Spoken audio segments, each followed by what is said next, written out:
অর্থ মন্ত্রণালয়ে নতুন একটি সার্কুলার প্রকাশিত হয়েছে, যেখানে বাংলাদেশের সকল জেলা নারী পুরুষ উভয় প্রার্থীরা সম্পূর্ণ বিনা অভিজ্ঞতায় আবেদন করার সুযোগ পাচ্ছেন।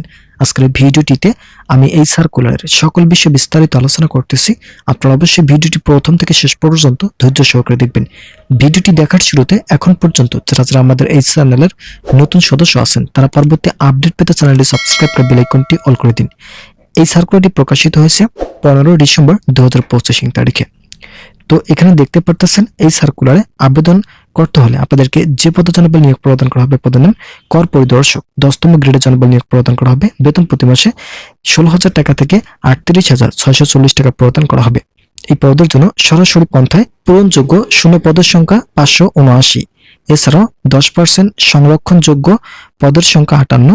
ইতিমধ্যে ছাড়পত্র প্রদানকৃত পদের সংখ্যা 242, ছাড়পত্র প্রদানকৃত পদের সংখ্যা 279। অনেকে ভাবতে পারে যে এটা আসলে সার্কুলার নাকি, অনেকে এই বিষয়টি নিয়ে কনফিউশনে আছেন যে আসলে এটা পুরো সার্কুলার নাকি।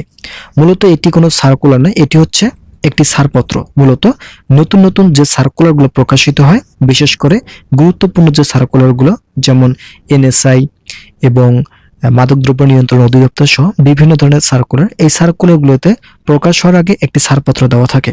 তো সেই আদলে অর্থ মন্ত্রণালয়ের অধীনে এই সার্কুলারে ছাড়পত্র দেওয়া হয়েছে। তো এই ছাড়পত্র অনুযায়ী একটি নতুন সার্কুলার প্রকাশিত হতে যাচ্ছে। কিছুদিনের মধ্যে সার্কুলার প্রকাশিত হবে। তবে এই সার্কুলারটি প্রকাশিত হওয়ার বিভিন্ন ধরনের শর্তাবলী এখানে দেওয়া রয়েছে। উল্লেখিত পদ পূরণের ক্ষেত্রে যদি আদালতে কোনো নিষেধাজ্ঞা থাকে বা কোনো রিট মামলা বিশ্রায়াধীন থাকে, কোনো মামলার রায় বাস্তবায়নের বিষয় অপেক্ষামান বা প্রক্রিয়াধীন থাকে, তবে আদালতের নির্দেশনা যথাযথভাবে বাস্তবায়নপূর্বক বিদ্যমান বিধি মোতাবেক শূন্যপদ পূরণের কার্যক্রম গ্রহণ করতে হবে।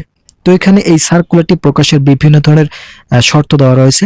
কবে এই সার্কুলারটি প্রকাশিত হবে এই বিষয়ে এখন পর্যন্ত কোনো তথ্য প্রকাশ করা হয়নি। তবে বিভিন্ন সূত্র থেকে জানা যাচ্ছে 2 থেকে 3 মাসের মধ্যে একটি সার্কুলার প্রকাশিত হবে অর্থ মন্ত্রণালয় থেকে। সেটাই হচ্ছে এই সার্কুলার। তবে আমি আপনাদেরকে সাজেস্ট করব, আপনারা যারা এই সার্কুলার আবেদন করবেন তারা অবশ্যই ভালোভাবে প্রস্তুতি গ্রহণ করুন, যাতে আগামীতে এই সার্কুলার প্রকাশিত হওয়ার সাথে সাথে আপনারা ভালোভাবে পরীক্ষা অংশগ্রহণ করতে পারেন। তো আজকের এই ভিডিওটি পর্যন্ত, আশা করি ভিডিওটি থেকে অনেক উপকার পেয়েছেন। যদি উপকার পেয়ে থাকেন তাহলে অবশ্যই চ্যানেলটি সাবস্ক্রাইব করে বেল আইকনটি অল করে দিন। তো এখানে দেখতে পারতেছেন কর পরিদর্শক 10ম গ্রেডে পদে নিয়োগের নিমিত্তে ছাড়পত্র প্রদান। এটি প্রকাশিত হয়েছিল 15 ডিসেম্বর 2025 তারিখে অর্থ মন্ত্রণালয় অভ্যন্তরীণ অর্থ বিভাগে। তো ভালো থাকুন, সুস্থ থাকুন, দেখা হবে পরবর্তী ভিডিওতে।